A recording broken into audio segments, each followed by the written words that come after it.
안녕하세요. 다소 개방적인 제 아내와 저는 회사 근처에서 만났습니다. 아내는 저보다 6살이 더 어립니다.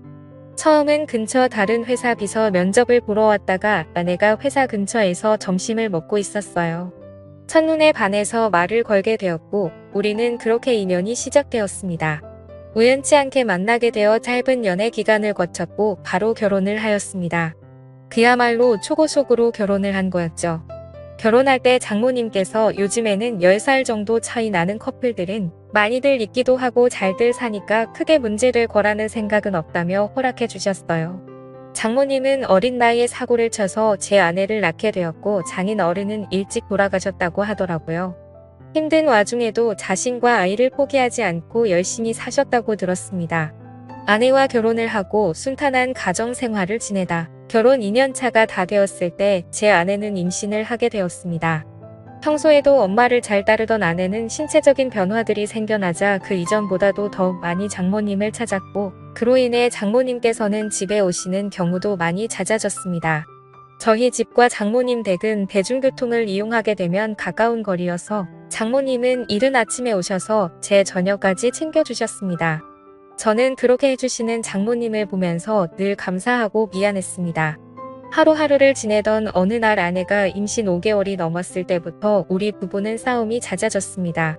저희 회사는 성인용품업이라 일의 특성상 개방적이기도 하고 직원들도 옷차림이 최유로웠는데요. 제가 야근을 하는 날이면 임신한 자신을 두고 늦게 들어온다고 화를 내고 사장이라는 자리이기 때문에 가끔은 직원들 회식을 잠시라도 참가해야 함에도 회식을 못하게 하는 등 정말 회사 일부터 집안일까지 사소한 것들 하나하나 시비를 걸더라고요.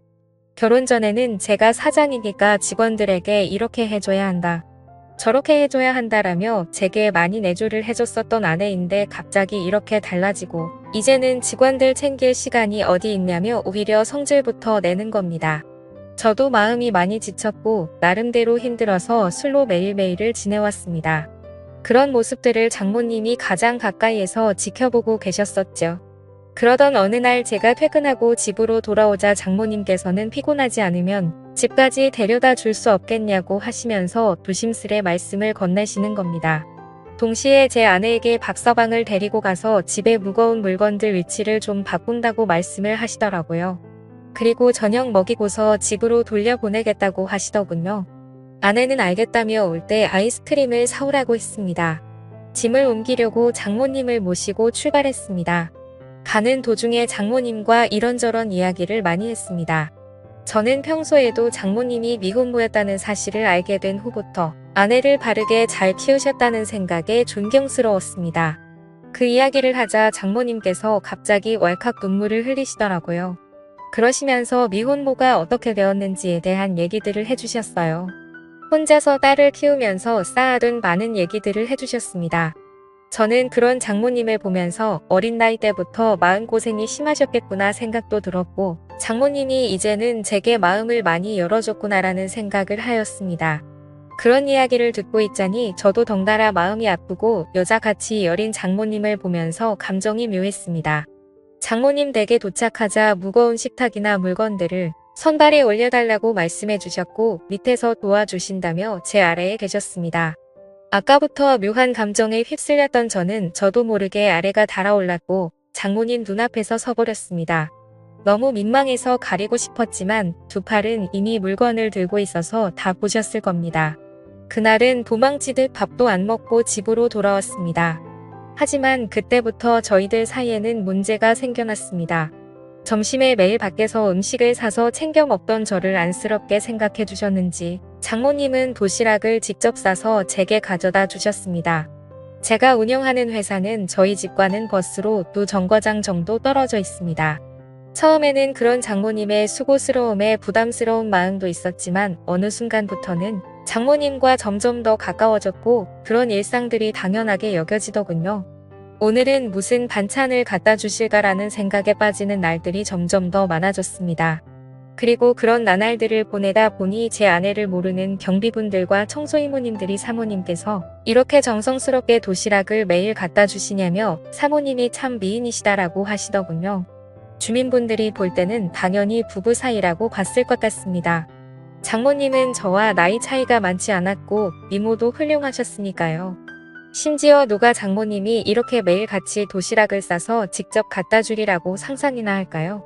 저는 살면서 이런 따뜻한 배려를 받는 건 처음이었고 정말 아내와 장모님의 행동이 비교가 되면서 뭔가 마음이 자연스레 흘러가더라고요. 그렇게 시간은 흘렀고 아이가 태어났습니다. 아이가 나오는 시간이 정말 길어서 아내가 산통으로 정말 고생을 많이 했었습니다.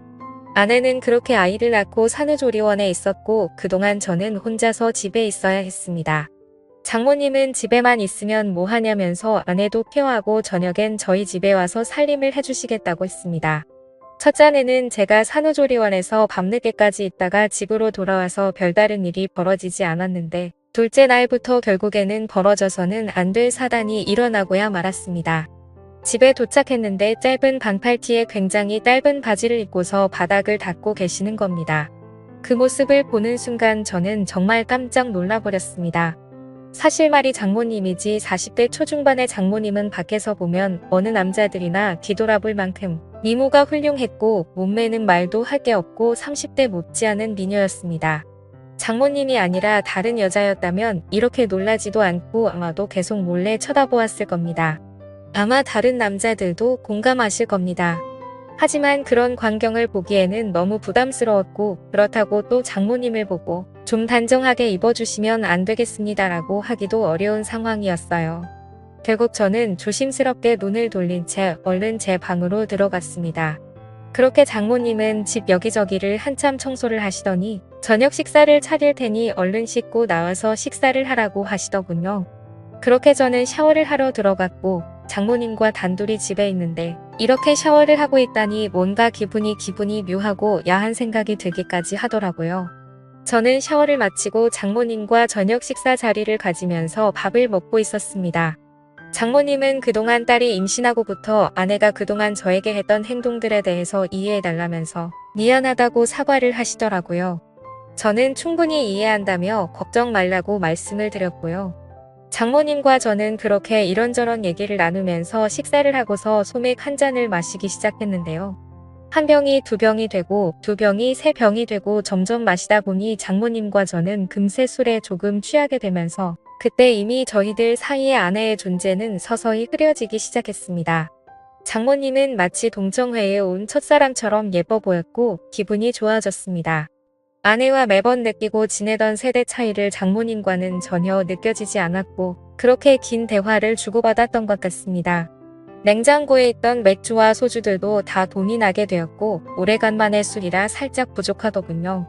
그때 눈에 띈 건 진열대에 놓여있던 양주였고 그 양주를 열면서부터 저희들 사이의 틈이 열리게 되었습니다.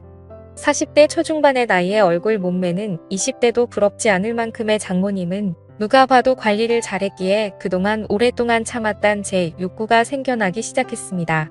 술에 잔뜩 취해버려 주차할 수가 없게 되었고 식탁에 엎드려 자고 있는 장모님에게 조금씩 다가가게 되었습니다.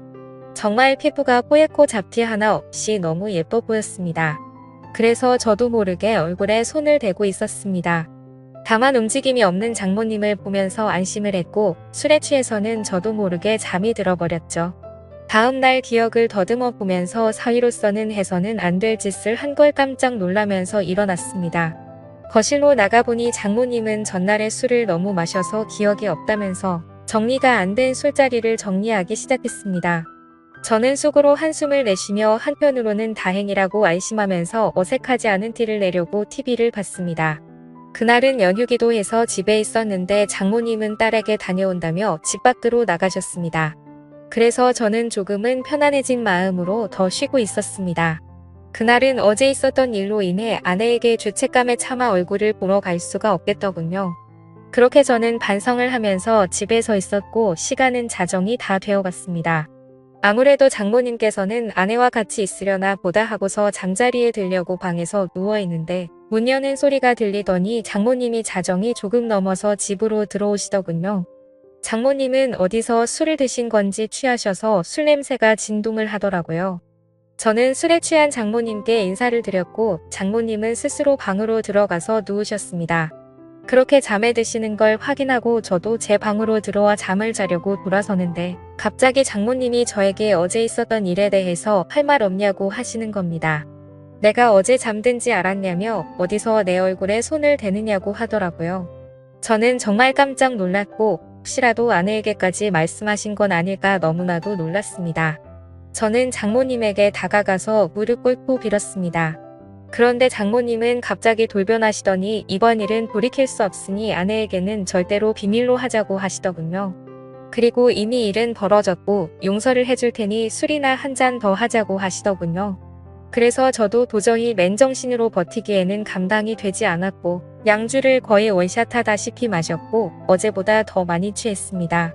저는 장모님에게 그동안 느꼈던 고마움과 감정들에 대해서 말씀을 드렸고 장모님은 자기 때문에 실수한 것 같다며 눈물을 보이시더라고요. 눈물을 닦아드리고 다독여드리다 보니 또다시 분위기가 묘해지면서 결국 장모님과 저는 넘어서는 안 될 선을 넘어버리게 되었습니다. 술에 취해서인지 장모님이 너무 완벽한 여자여서인지 점점 아내에 대한 생각과 죄책감은 사라지고 없어진 것 같았습니다. 그렇게 그날 이후로는 아내에게 가는 시간 외에 집에 있을 때는 저희 둘은 거의 부부와 다름없이 지내게 되었습니다. 서로가 이제는 이름을 부르면서 지내는 지금까지 와버렸고 조금이라도 떨어질 수 없는 사이가 되었습니다. 이렇게 생활을 이어온 지 거의 2주가 다 되어가는 것 같네요. 이제 일주일 정도만 있으면 아내가 다시 집으로 돌아오는데 더 이상은 아내에게 미안해서 집에서는 도저히 이렇게 지내서는 안 될 것 같았습니다. 처음에는 술에 취해 장모님의 민모에 이끌려 호기심으로 시작했지만 그 이후부터는 제가 너무 빠져들었고 어느 순간부터는 아내가 알게 될까 점점 무서워지네요. 태어난 제 아이에게도 너무 미안합니다. 제가 정신나간 짓을 한 건 너무나도 잘합니다. 아내에게도 지쳐 있었고 아내와의 관계도 서운해지다 보니 순간적으로 했던 행동들인데 지금 되돌아보고 있자니 후회가 되기도 하고 앞으로 어떻게 해야 할지 고민입니다. 장모님에 대한 제 마음이 얼마나 큰지도 잘 모르겠고요. 장모님도 아마 저처럼 이런 고민들을 하시지 않을까 싶습니다. 이 비밀이 밝혀지면 두 사람의 관계가 평생 끊어질 텐데 지금처럼 비밀로 지내는 게 최선이 아닐까 생각도 들고 저는 정말 어떻게 해야 할까요? 선명한 말씀 댓글로 남겨주시면 깊이 새겨듣겠습니다. 오늘의 사연 여기까지입니다. 지금까지 읽어주신 모든 분들 감사합니다. 구독과 좋아요 알림 설정 눌러주세요. 그럼 모두들 행복한 하루 보내세요.